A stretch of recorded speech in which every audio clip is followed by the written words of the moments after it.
my name is Sridhar Rangan. I'm the festival director of Kashish Pride Film Festival, which is having its online edition from August 15th to September 15th. And today we are speaking to filmmakers whose films are being programmed in the short film program called Chance Encounters. Joining from Taiwan, Hsiang is a filmmaker based in Taipei. In his directorial role, he consistently highlights the stories of underrepresented groups while simultaneously exploring the frontiers of storytelling. His previous short films have been selected for several prestigious international film festivals, such as Palm Springs Short Fest and the Leeds International Film Festival. Wow, that's great. And his film is J is for Just an Afternoon Thunderstorm. So we'll find out what is this intriguing title all about.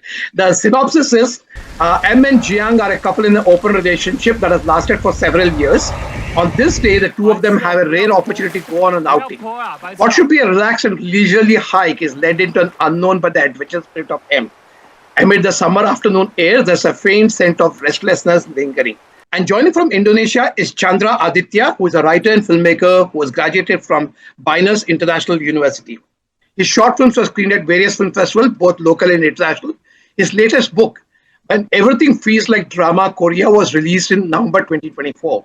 So this is the film called High Tension. Is about a happy couple who celebrate their 6th-month anniversary, wrapped in the illusion of a perfect love. But as the night unfolds, buried truths resurface, forcing them to confront whether their relationship is built to last or just a beautiful lie. So welcome both of you for the Q&A. Thank you for joining in various time zones. Chuang, I'm going to ask you the first question. How did you conceive this particular film? I mean, it's so beautiful, beautifully shot. I mean, both your films are about two guys together.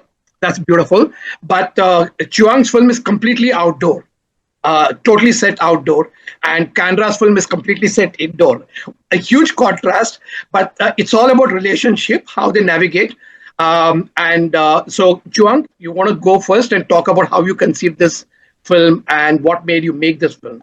This film is based on my own experience.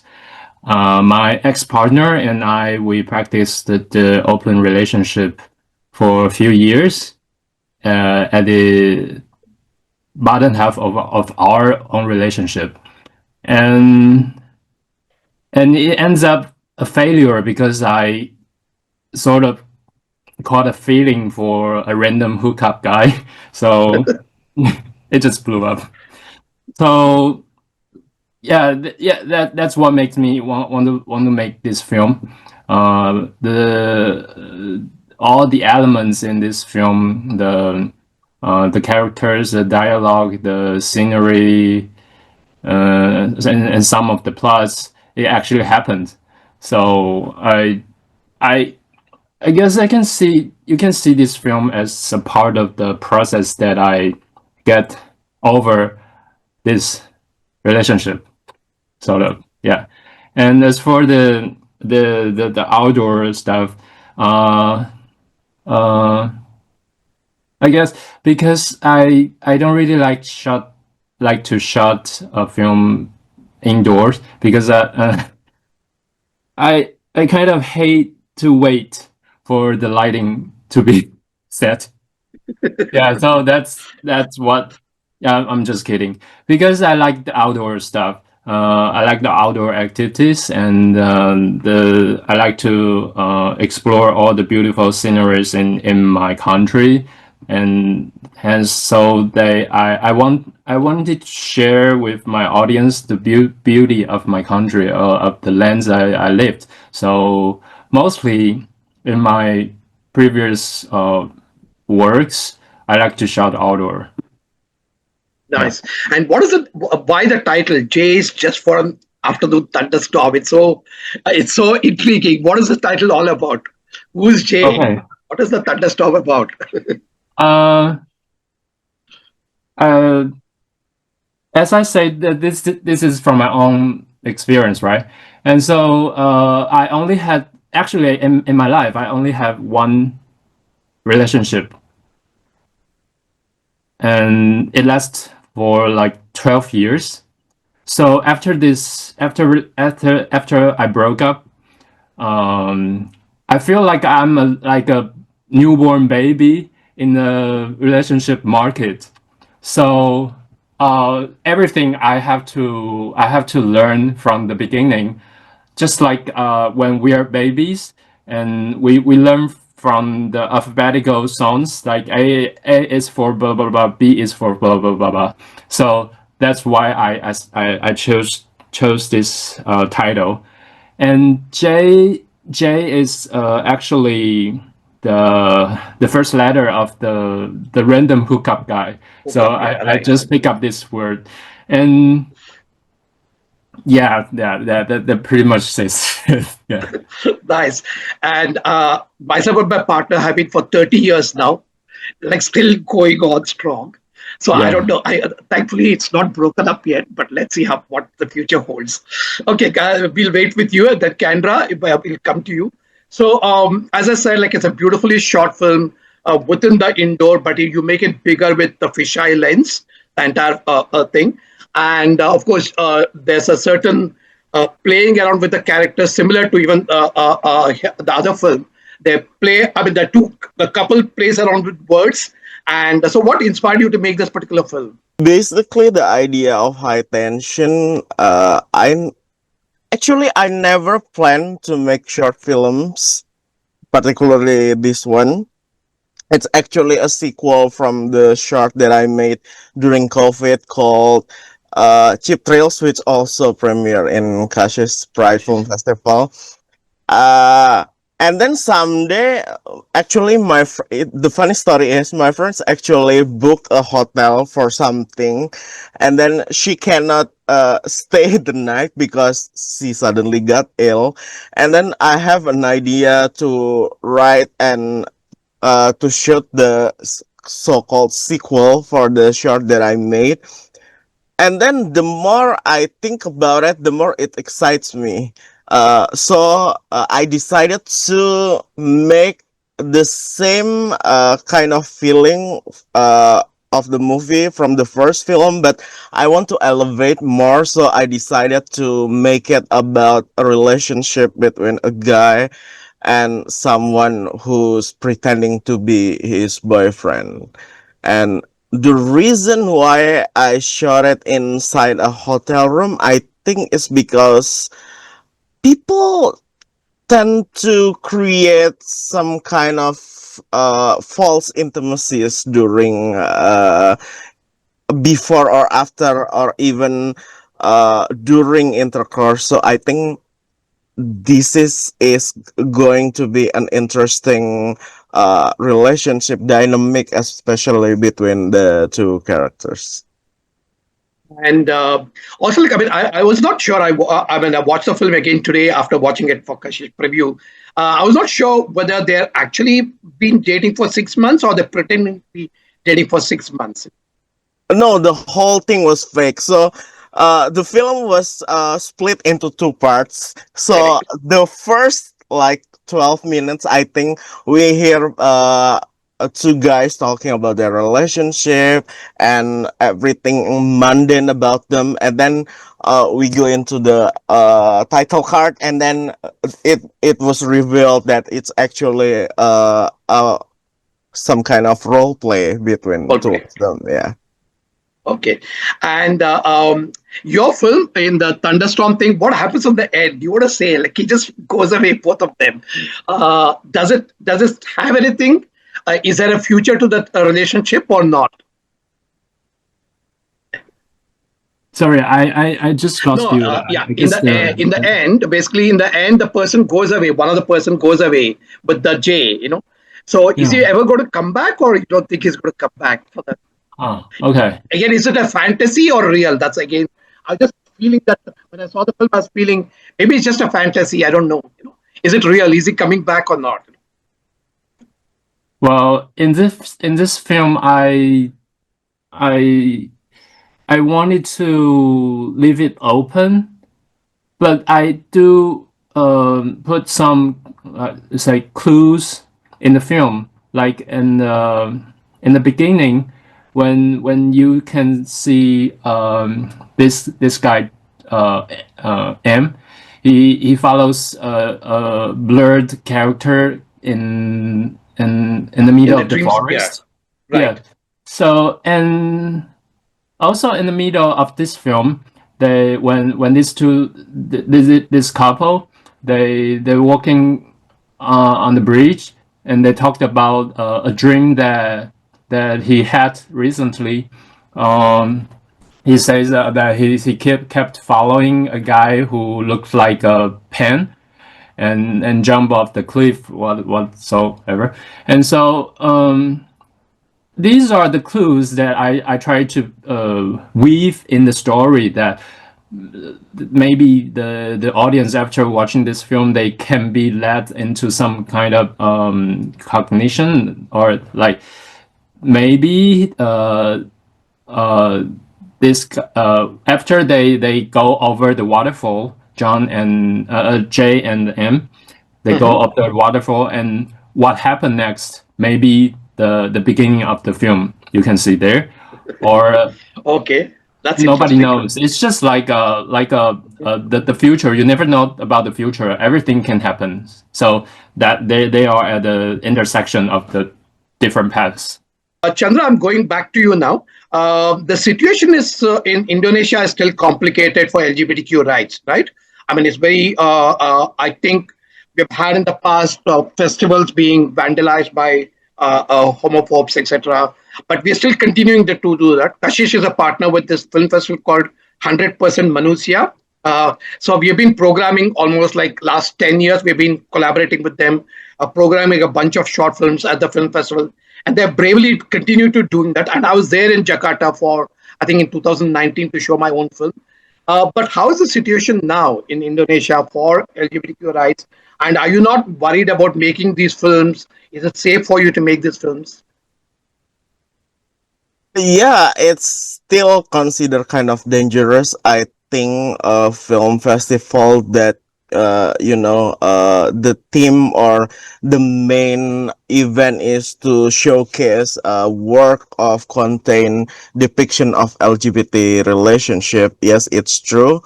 But also a lot of people have their own business and their own life actually, as long as that's why I think the festival changed their title from Q Film Festival to Right. 100% Human. I think it's because of that. About making this film, actually I never consider it as a, I know it's LGBT films, and the main characters and the whole thing is so gay, but actually I never considered that into decision making things that why I make these films, because at the end of the day it's just a film and a lot of people doesn't care, so I just want to tell this story, and maybe someday it will meet its audience, because until right now I think I haven't been able to show my film, but maybe in the future, yeah, I will Oh, okay. sprint the film. Okay. And the same way as we have an association with Chandra's country, we have an association with Jung's country also. Basically, we have been collaborating with Gaga Ulala, the Taiwanese OTT platform, where we have been licensing Indian films to play on the OTT platform. And they've been sponsoring the Best International Narrative Short Award at Kashish for the last 6 years. So we have a strong collaboration with Taiwan. And Taiwan recently, like I'm not recently now, but like legalized same-sex marriage rights, right? So that's a huge victory for us in Asia and South Asia. So how do you react to that kind of a situation? Now, do you want to get married? Now that's legal.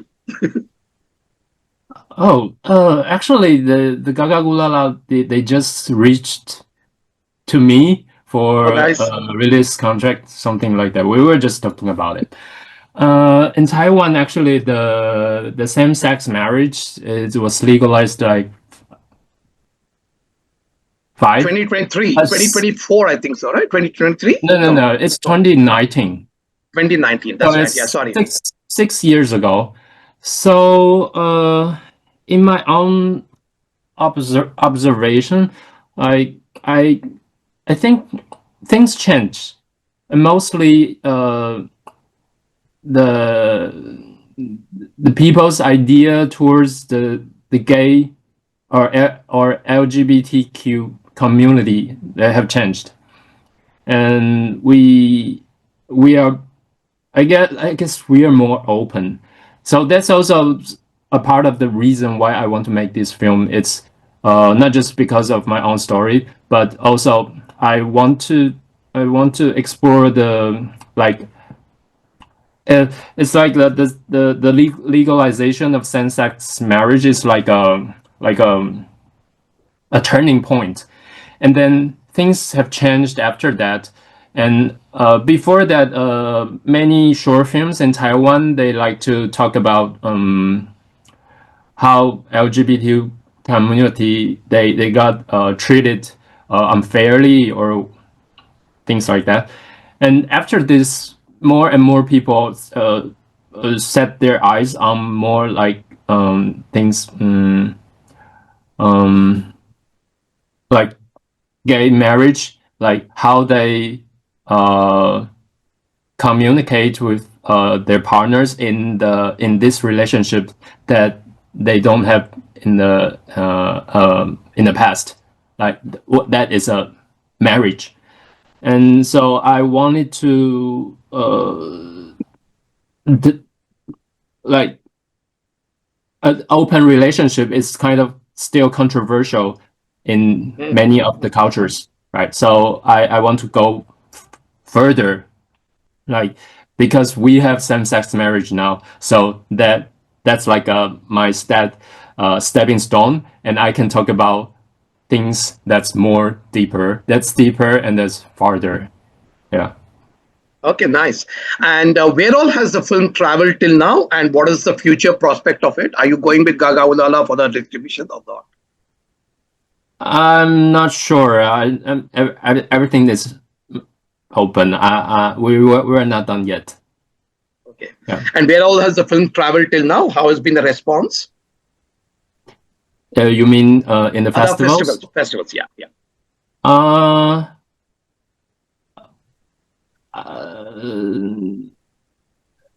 I guess I can say based on because I didn't travel to many festivals. I mean the film goes to many festivals, but I didn't go in person. But I do receive some of the feedbacks from the audience, and most of them are positive.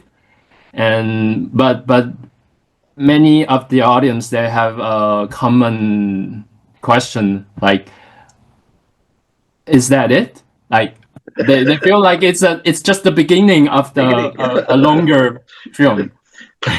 And I would just tell them, yeah, you can imagine your own story. Like after this, what else can happen? Yeah. Okay, nice. And what about you, Chandra? Like, has the film traveled to many festivals? What are the future prospect of your film? Yeah, I'm still thinking about submitting the film throughout the film festivals, and obviously, I also thinking about making my own special screening here because even my cast still haven't watched the movie, by the Oh way. boy, okay, well, Yeah, because I want the experience to watch the finished product together. So yeah. thank you for joining this Q&A, and thank you for sharing your beautiful films with the Kashish Online Film Festival again. We hope more people watch it and send feedbacks to you. So thank you for joining us. Thank you. Thank you. Yeah, Thank thank you. you.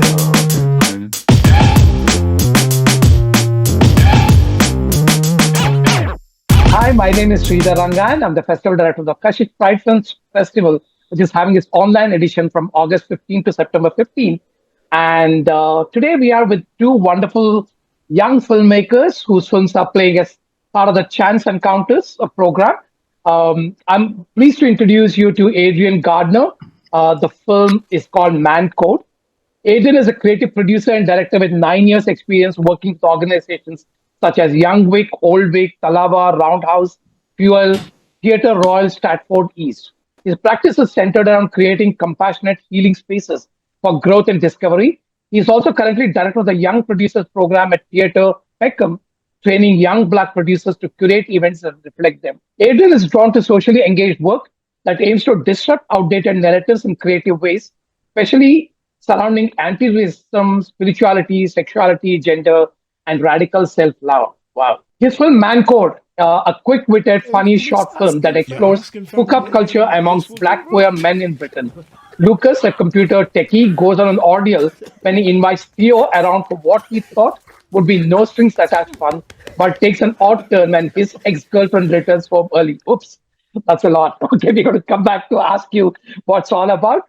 And we have from Bay Area, Nimisha Mahatme. Her film is called Dancing Dhamaal. So Nimisha Mahatme is a Bay Area visual development artist working to be in film and television. She enjoys creating characters and stories behind them.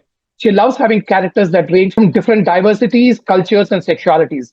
In her free time, she loves makeup and fashion, rewatching her favorite shows again and again, learning about true crime stories and social issues, and hanging out with friends. Dancing Daman is an animated Bollywood music video where Adarshini, feeling out of place, finds acceptance and joy through a unique dance style after being inspired by the graceful Parvati at a wedding.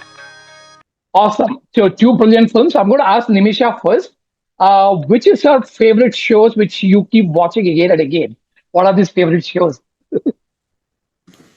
I love like sitcom shows like The Office or Parks and Recreation, and yeah, and just like animated shows like Avatar, The Last Airbender, and things Okay. like that. Okay, nice.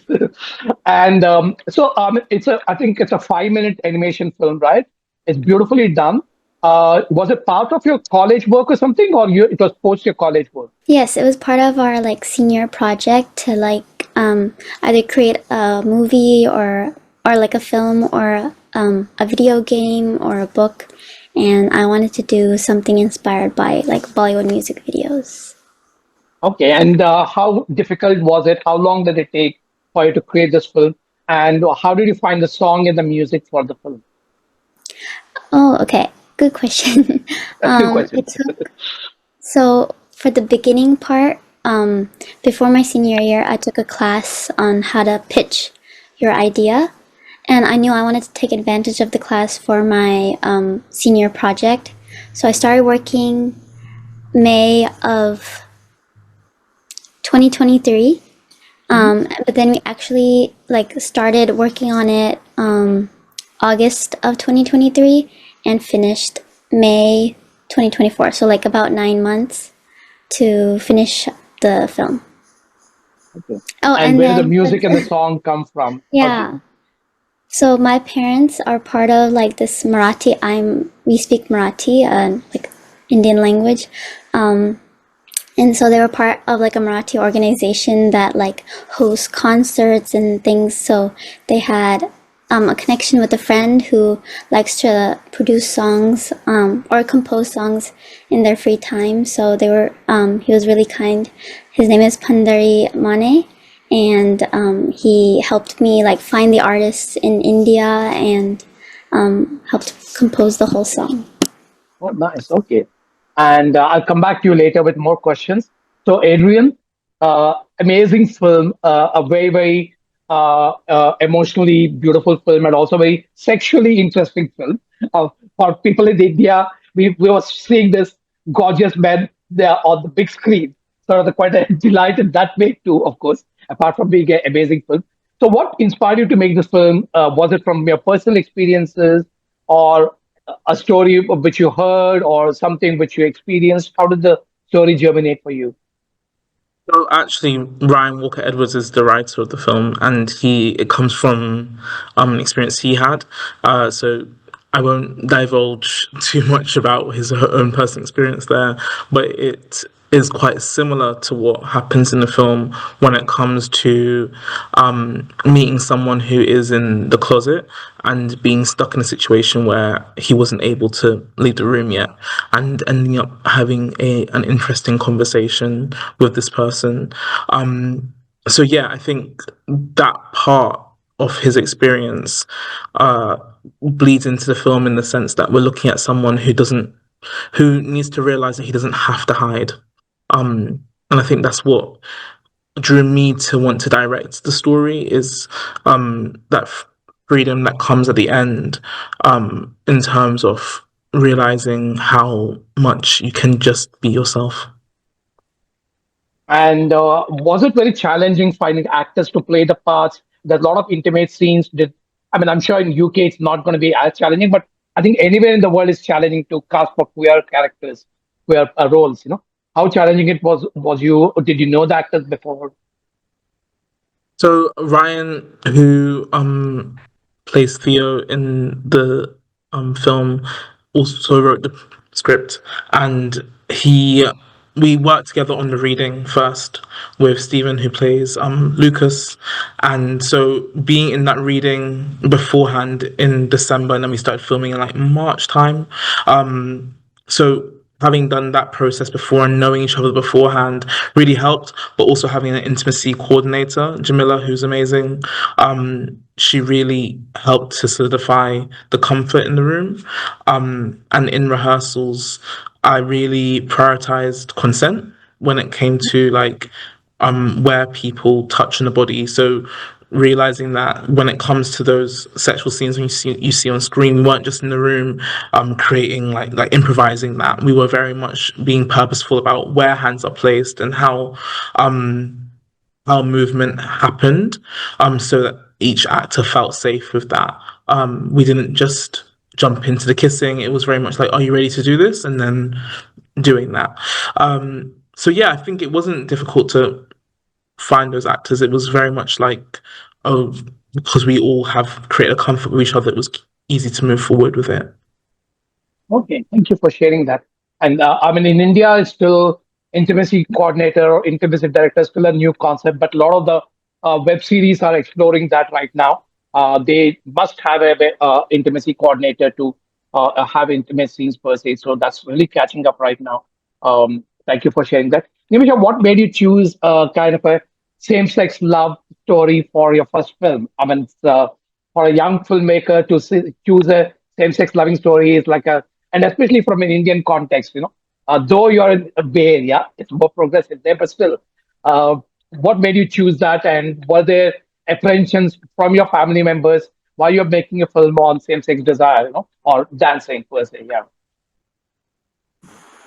So I actually like previously before how Dance Dhamaal became, I wanted to create like an Indian princess maid kind of like romantic story. I think just like I just wanted to bring more representation for like inter Sectionalities. yeah like not just like two random but like two Indian people like falling in love, because a lot of the media I see, like mostly American, is like one Indian girl and one like white Right. person, like, and it's just like I just wanted to bring like a different perspective in the representation. And so, and then also like with a lot of like media, it's like only like how do I say, like it's suggested like the queer like coded, but I wanted to like be upfront about it. So when we were actually doing Dancing Dhamaal, the like storyboards, I originally had them like the film in the end with the, like a forehead kiss, because usually in Bollywood films you do like a forehead kiss and stuff like that. But I was like, then I feel like people won't be able to see the message, and so I wanted to be clear that these are the girls like who like each other. And Right. so, yeah, and back then I didn't really have experience on romance or anything, so I wanted this more to be about like finding your culture and then having the same-sex love as like a nice touch in the end. So yeah, that's why. And Right. then actually I did come out to my parents while making this film, Oh, I wow. think, because That's they were tough. helping with like the music and stuff and like the original story with the Indian princess. So I was Uh-huh. like, I personally, I don't think I can hide how the story is or like lie about it. So it was a little bit dramatic. It was like on a phone call with my parents, and I'm like, but my parents were very accepting, and Nice. yeah, I think I didn't really have any issue or anything. I think more when we were like trying to do funding, we didn't reach out to a lot of our relatives because I think it would be a little bit hard to explain and they wouldn't understand. But overall, like, yes, it was good, good experience, and yeah. Your story is as happy as the film you made. That's nice. So, that's good to know. And Adrian, is this your first film or you made a short film before? I don't seem to see in the bio what you've done before. And how It's my difficult first was short it? film. Yeah. This is your first film? Yeah. Wow, that's like a really brave first film. And which is the most difficult scene for you to shoot? Which is like, where did you say, "Oh God, I have anxiety pangs today. How do I approach this particular scene?" Kind of thing. I think the most difficult section of the film to shoot was the conversation that happens after. I'm trying not to spoil it for anyone that just watches the interview and hasn't watched the film yet. But there's a one-on-one conversation that happens that's quite intense where they're both questioning each other's motives and who they are and why they're doing what they're doing. And I think one of the things I was thinking about when approaching the film was how do I make sure that stays interesting? Because it's in a bedroom, it's just one room. How do I make sure the audience aren't just bored with a back and forth. The writing is great by itself, but I guess it's just about how to make that feel exciting. I guess it comes through in the emotion and the communication that happens in the facial expressions and the way the shots are very much close up, so you feel very much you can't escape from Hmm. what's being spoken about. So it feels very semi-claustrophobic. Well, not even claustrophobic, confronting is what it feels.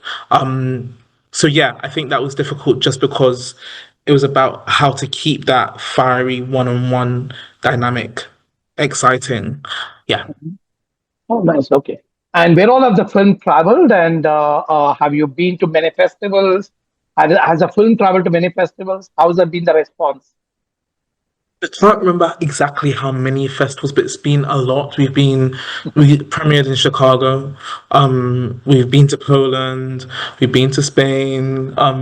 It's been to France. It's been to Aesthetica. A lot of UK festivals, BFI, Flair. Oh, So nice. it's really had a great run. Yeah, and now it's on YouTube, on Director's Notes, with 200K views. So it's done really well. Yeah. Nice, nice, nice. And what's your next project looking like? Do you have a project already written or already shot? Where are you? Which stage are you in for your next film?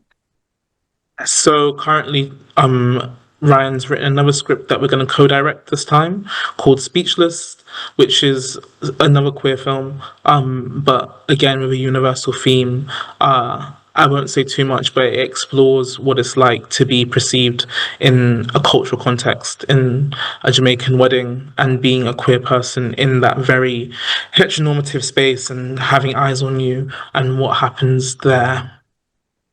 Nice, perfect. Looking forward to it, and I hope to see it at Kashish. If Kashish happens next year, let's see how that goes. Yeah, You never know. You hopefully. never know. Because festivals are so difficult these days to navigate because funding is drying up because of, you know what, I mean, in UK and US, basically, like with the Trump's declaration, a lot of the DI units have been shutting down for the corporate companies which are supporting us. So it's a challenging time right now, but we'll navigate it hopefully. And thank you for Yeah. supporting the festival by showing it at the online film festival. That means a lot of support for us. That gives us hope and that, okay, we can go ahead. Nimisha, where's the film gone till now? And what is your hopes for the future? I think it's been shown in New York and a lot of like Toronto film festivals. I went to one in LA, Okay. and there's like one in India, and yeah, I haven't been able to keep track of where. I think there's a lot of online festivals that it's been in, and for now, I'm just like looking for a job to like help other people's vision, and then I think along the way, maybe if I find another idea, I think that would be really exciting to do again, and like to work with many people, talented people. So yeah. So I look forward to showing your film to wider circles. I'll write an email to you because like it'll be a good starting. I mean, we do a like lot of what we call best of Kashish, but Indian films primarily. But your film is as much Indian as it's North Indian, of course. But I'll include your film in the package and we'll show it across it, etc.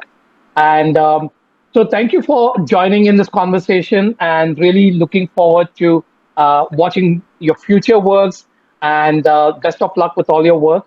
And thank you for being so generous with your time and your films. Thank you for that. Thank you. Thank you.